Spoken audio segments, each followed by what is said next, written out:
All right, we are live with episode 4 of The Future Belongs to Creators. Today we have, instead of a regular topic, we have Q&A Fridays, which are now a thing because we decided that they're a thing, and this is the first Friday that we've had this show. So, Barrett, welcome. How are you doing today? Let's see. How am I doing today? I'm probably yellowish red. I realized last night, you and I have been like sprinting for the past, I Yep. don't know, while. It's been a couple weeks for sure. And today we launched a big change to our free plan. It now includes broadcast email sending to up to 500 subscribers and our kind of flagship courses on building a creator business called Creator Pass, which is really exciting. And I realized once we had all those pieces in place and I knew the team had that under control last night, that I had this like big release of energy. And I just kind of like tanked from there. And so I'm really feeling that today. You know, I'm tired. I'm definitely looking forward to having a weekend here. But it's all for good stuff. Like I'm really proud of all the work that has come out of this sprint. So now I just need to recharge and get ready for the new week next week. How are you doing? I'm good. I'd say green today. Sometimes you write something that you're really proud of, and maybe this is a little self-indulgent, but I wrote a Basecamp post replying to the team. It might be something that I can actually share publicly. We'll see. But it was one of those things like you finish writing it, like the analogies are just right, and anyway, I'm proud of it, and that had me fired up. And then I realized that I had come back from exercising, and we're gonna go live with this, and I was like, okay, if I take a shower in 4 minutes, then I will be back in time to prepare for this show. And anyway, so I'm like, I've got energy this afternoon. It's this afternoon now. It's not morning anymore. But yeah, I've got energy, so I'm feeling green.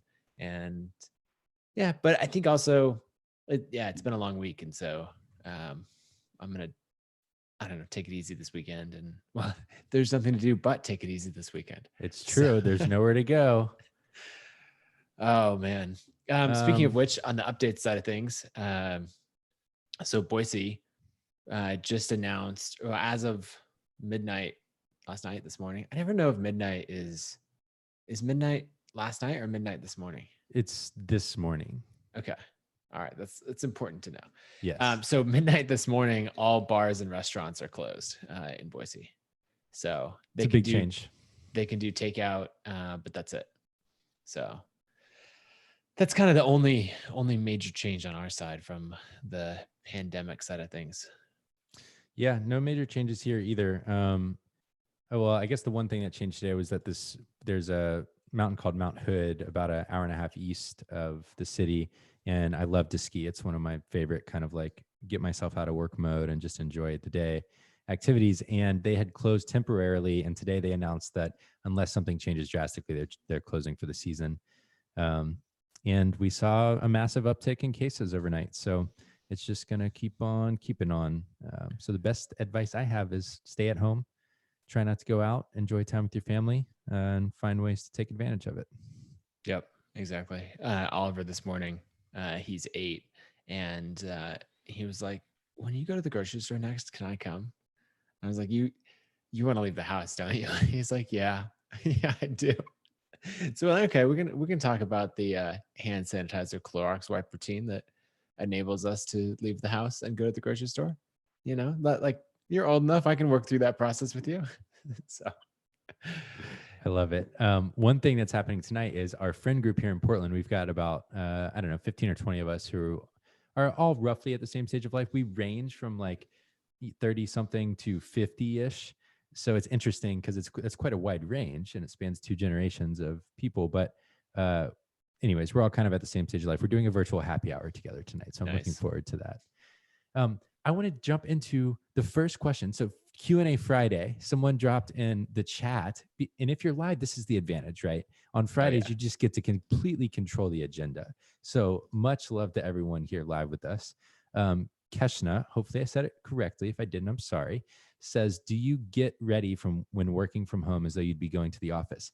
I realized like last night, I was thinking about yesterday's episode about working from home and I realized I'm going to try not to cuss on this show.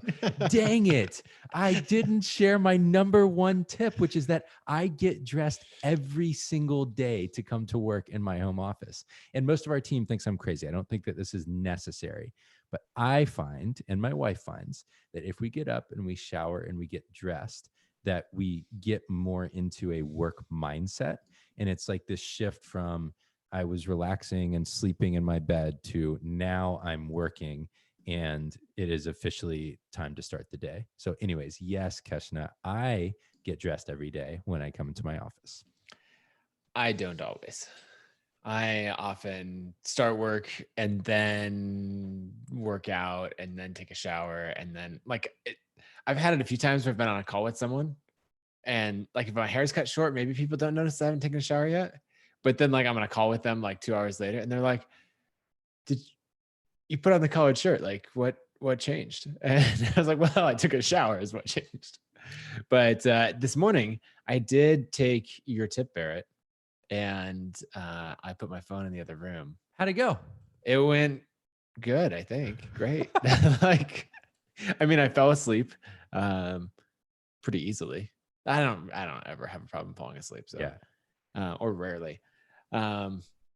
And then Hillary has an alarm clock on her side of the bed. She's got one of those like glows over time to wake you up things, which now that we have a new kid, we don't use anymore because she just wakes up way too often. But yeah, this morning I woke up and looked over and it was 6:45 and I was like, oh, that was a good time to get up. Then I went and got my phone. And then I like had this moment of like looking at it and going, but I hadn't turned on the notifications yet. And I just put it back in my pocket and went about my morning for another 5 or 10 minutes and came to my computer and actually caught up on everything on my computer instead of on my phone. And it was a lot better. I like it. Yeah. I always love it when I do that because it just feels like the computer is actually the thing meant to catch up on everything, because you can get through it a lot faster. Yeah. Anyways, we digress. We've got a couple more live questions and I'm liking these over a couple of the ones that we've got stored up from Twitter, but we're going to get to as many as we can. Yeah. So, Callie, I got your question from Twitter, but you also asked, how do we stay inspired to create every day? So create every day is another one of our core values at ConvertKit. This is also one of the core 3 that came from Nathan's early business.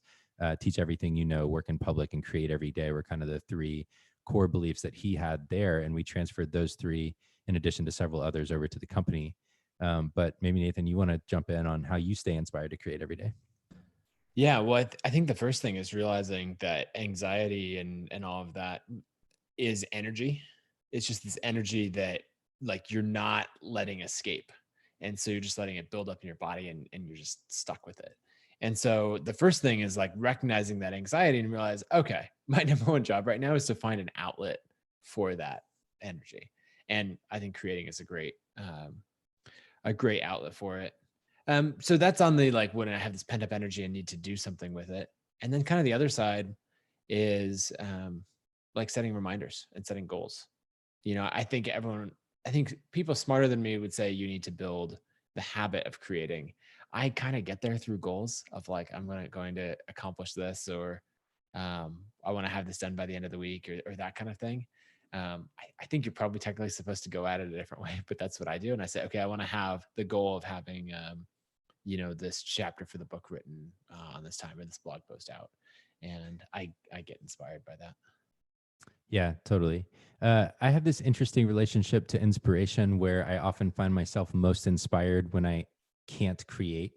So it'll be like I have a day full of calls and something gets sparked on one of the calls that's like, I should write a thing about that. But then I have 6 more calls after that. And so by the end of it, it's like, okay, I'm tired now. I don't have the energy to do that thing that I was inspired on. And then the next day, it's just not quite the same. It's like when you first buy a book, and there's a huge difference if you start reading that book the day you bought it, or if you let it sit on the shelf for 2 years and then you start reading it.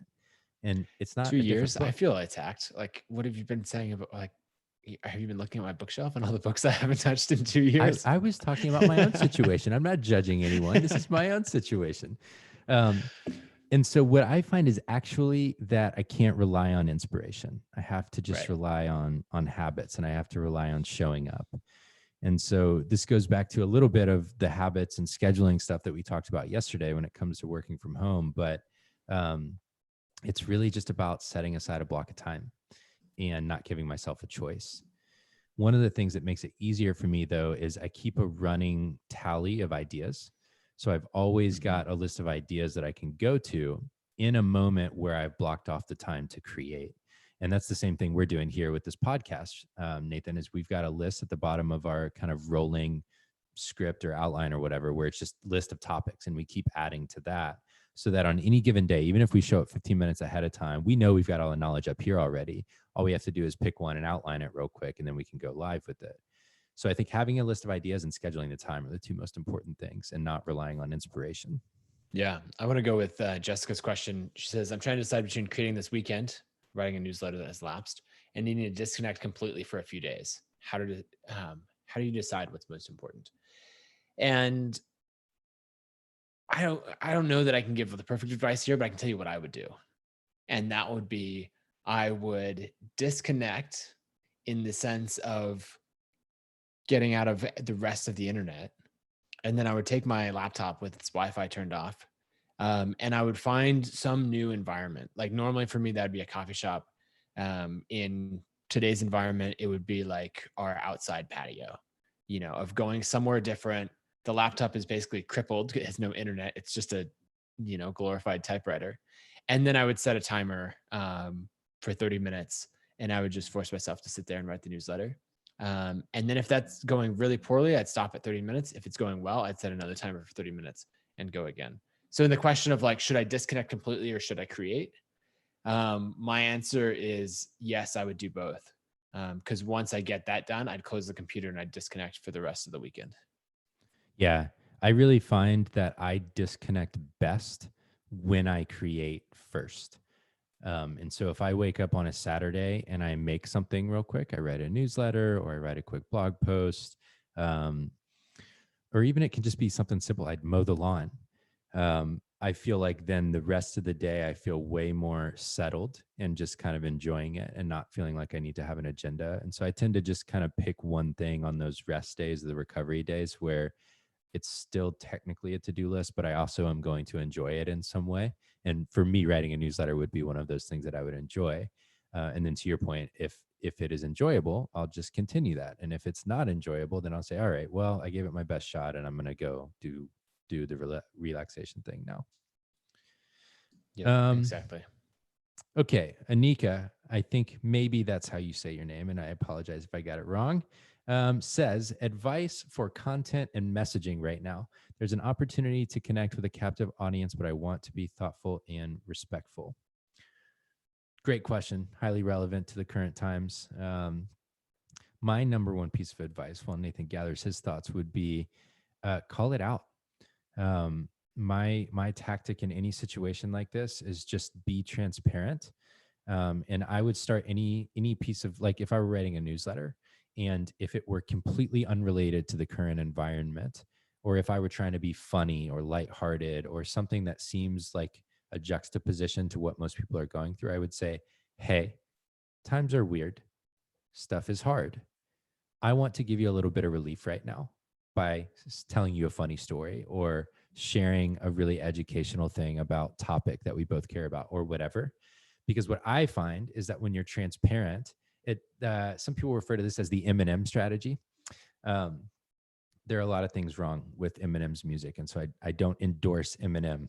However, one thing that I loved about the 8 Mile movie that they made about him, um, was that in his rap battles, he says all of the bad stuff about himself before the person he's battling can say it. And so then the other guy's like, well, now what do I do? You've already said all of the stuff that I was going to say. And so you kind of like take the wind out of the scariness. I think that that is a really effective strategy for taking the wind out of the scariness of creating in an environment like this. Just call it what it is, let people know you're aware, and then keep doing what you were going to do anyways. Yep, that's really good. I think I always think of that as whatever opponent you have has a bunch of ammunition, and you're like, okay, yeah, you've got some of those, but let me take these 5 away from you right now, because if I've already said that about myself, and then they say it, like the audience just kind of looks and goes, yeah, he already were you not paying attention? He just said that. And so, yeah, exactly. Just name it. And also, I would say that people are looking for, okay, quick story. My son Oliver, my kids are going to get referenced a lot. They say funny things, but they also say like insightful things. And Oliver said, uh, I've started listening to adult conversations again. In which I paused that. I was like, again? Like you were, and then you stopped, and then you were again. But he said, and now they're really boring because no one talks about anything except for the coronavirus. And so now you have this 8-year-old like making this observation of like, hi, I would like to talk about something besides the coronavirus and the current circumstances. In This is a moment in time. It's a very serious moment in time that affects a lot of people, but it is still just a single moment in time of all of the history, all the literature, all the past, present, and future, everything. Like it's just a moment in time. And there's a lot more that we can talk about. And I think a lot of people, adults and 8-year-olds alike, are ready to talk about something else besides what's happening this minute. And so, you can share some of that and say, and I'm going to talk, respectful of the way of what's going on. I'm going to go turn this attention to something else. Yeah, totally. Okay, the next one, I don't know this person's actual name, but their username in the chat is DirklerTube. They mentioned around ladders of wealth creation, which is a great post that Nathan wrote, and goes on to ask, having a hard time stepping away from spending 40 plus hours per week working with freelance and consulting clients to actually write, podcast, or create a product. Help. Great news. We're going to do an entire episode on the ladders of wealth creation. And so I'm going to skip this question for now in favor of doing a full episode on it later, but just know that that's coming. So stay tuned for that. Yeah, I think we're going to do that on Monday. Yeah. So it's actually coming up really soon. So timely question. Okay, Miss FC Liverpool says, do you guys use any self-organization or note-taking methodologies, e.g. second brain, getting things done, etc.? What do you find helps you stay organized and productive? I use the Notes app on my phone and desktop. For anyone who's just tuning in on the audio and can't see it, Barrett muted himself and then laughed at me. So, but that's what I do. It's better than the million text edit documents that I used to use. But yeah, the Notes app basically has everything in it for me. It has my workout history, like whatever lifts I did or that kind of thing. And then it's got like my to-do list for the day, notes from calls, all of that. It's just it's easy to fire up a new document. It's kind of this long running tab in there. And that's how I go. There's a lot of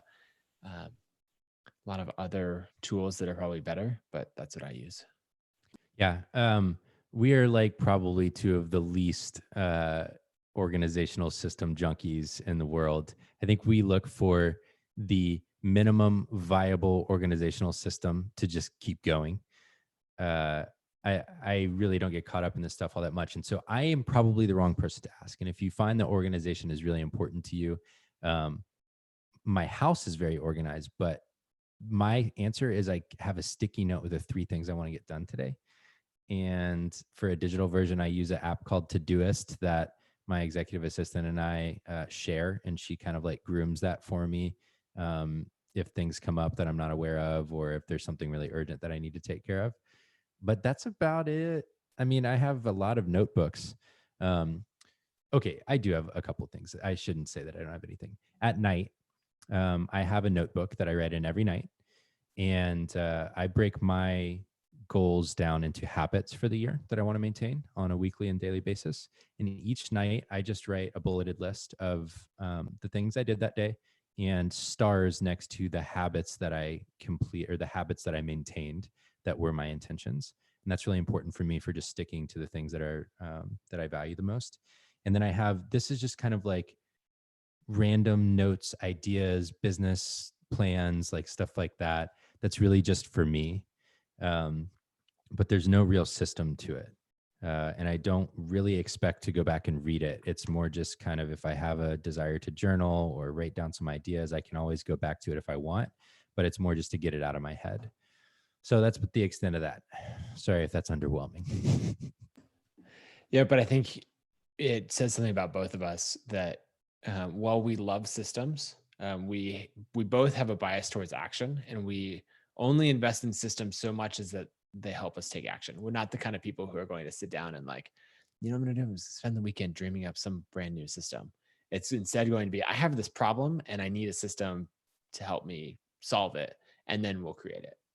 Yeah, exactly. We got a question, and I copied questions over from Twitter, and I didn't copy the names. And I was trying to look it up while you're talking, and whatever, I couldn't find it.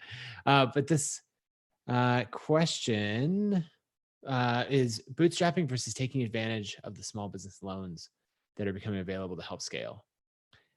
So, actually, I think this is from Kurt Libby. And so, basically, talking about how it's a really uncertain time, and would you take on debt in order to scale a business? What, you know, I think I'm going to make it a little broader. What steps in this uncertain time would you do related to finances in order to scale? Yeah, and this kind of ties into another question we got in the episode 1 chat, which is how is ConvertKit handling the COVID-19 situation internally. So maybe we'll just kind of touch on both how we're tackling finances and how we're planning overall. I'll do the overall, and maybe Nathan, you can talk a little bit about kind of the finance side. So we thought in two kind of vectors. One was team, one was customers. And all of this ties into the finances and how we were looking at that to make sure that we weren't overstretching ourselves. So on the first side was the team, making sure that they had what they needed. We pay very well based on a standardized salary system. None of that is in jeopardy. We've always been, as long as I've been here, we've been profitable for many years. And so we're never in a situation, we have never to this point been in a situation where we had to make decisions between paying people fully or something else. So we confirmed that that's still true. We made sure that our hiring plan still works for what our finances look like. And then we updated, we just added to our leave policy at the end of last year to create guidelines for if you experience a natural disaster, if you experience a medical situation for you or a family member, if someone dies and you need to have a period of mourning and recovery. A couple things like that, where we added 4 to 6 weeks of leave for people that is paid and that they can take advantage of. So we updated our natural disaster leave policy to cover epidemics and pandemics as well, so that the team can immediately take advantage of that if they feel the need to. So that was step one, was take care of the team. And then step two was take care of our customers and our community.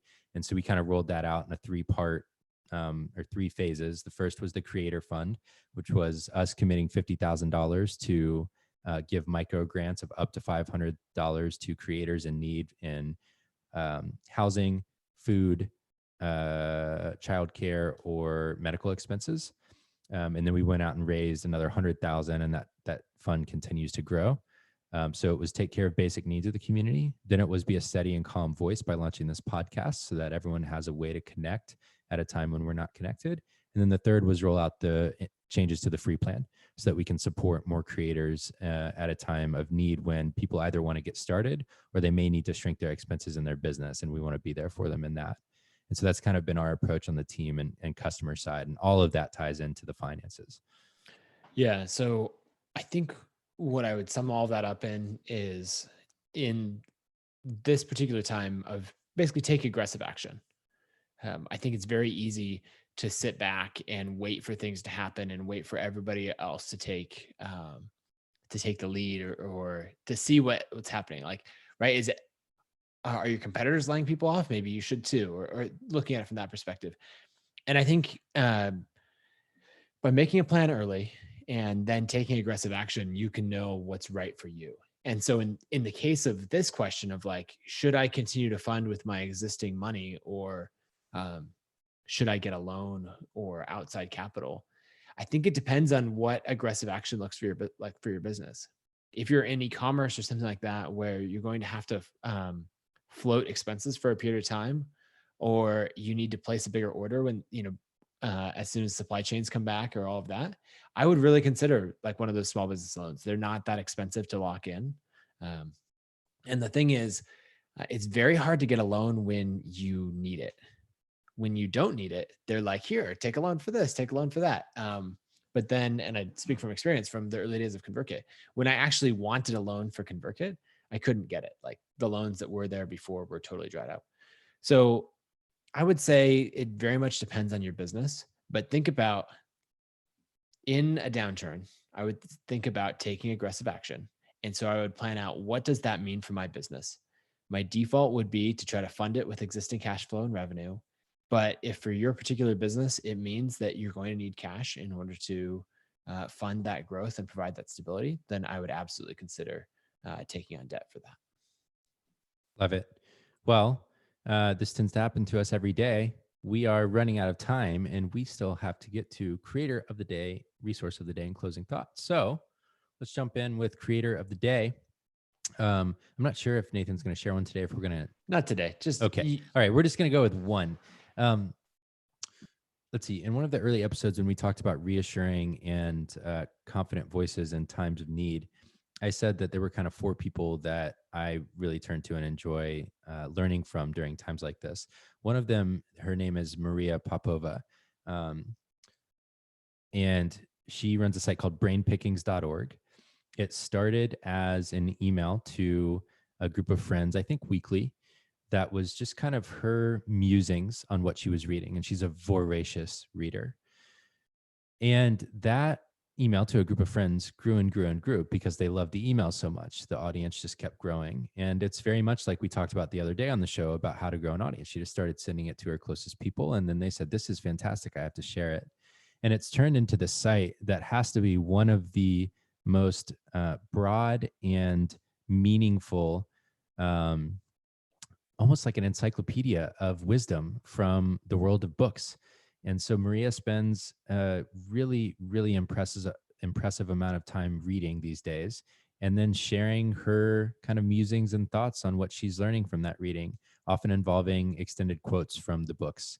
And I just adore it. I think that it's a source of deep and lasting knowledge and wisdom. She really goes back far. You know, it's not like the most recent stuff that's come out. It's things that are hundreds of years old sometimes. And I think it would be a really, really great and enjoyable resource for you if you have not heard of her before during this time. Her stuff is so good. I absolutely love it. We would love to have her as a customer. So, side note, if anyone listening has an in for that, we would love to bring her over. For the resources of the day, we have 2 that are pretty similar. A book that we've both read and really enjoyed. I'll let you talk about it first, and then I have a follow-up resource. Great. So Bob Iger is the CEO of Disney. Was the CEO. Was the CEO. He just stepped down. Yeah. Which ago. Was later than he wanted to step down, but he finally got around to it. He just came out with a book called The Ride of a Lifetime. It's kind of his story of his career. I like to call these almost business biographies. It's kind of like the joint story of Bob and ABC/Disney.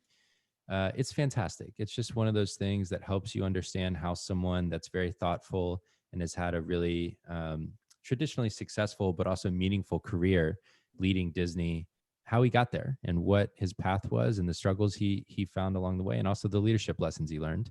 I really enjoyed it. I know Nathan really enjoyed it. Yep. And we're just going to make our resources of the day a Disney Love Fest because that ties into the other one. Yep. So last night I was watching the Imagineers series on Disney Plus. It's really good. I don't know. Even if you're not normally a documentary person, like you just can't help but love watching that Imagineers series. The behind the scenes, you get a lot of the story of building the first parks in Walt Disney's process, but then you get to really dive in with a lot of people actually doing the work, not just the CEOs who are talking about it. So yeah, I really enjoyed The Ride of a Lifetime, and also check out Imagineers on Disney Plus. Love it. I'm going to check that out because I actually haven't watched it yet. So I'm excited about that. This is my resource of the day as well. Okay, I've got a thought for the day for you. I'm going to read it. It's an Instagram post, and I'll share it on the screen for those of you that are live with us. My wife actually shared with me this morning.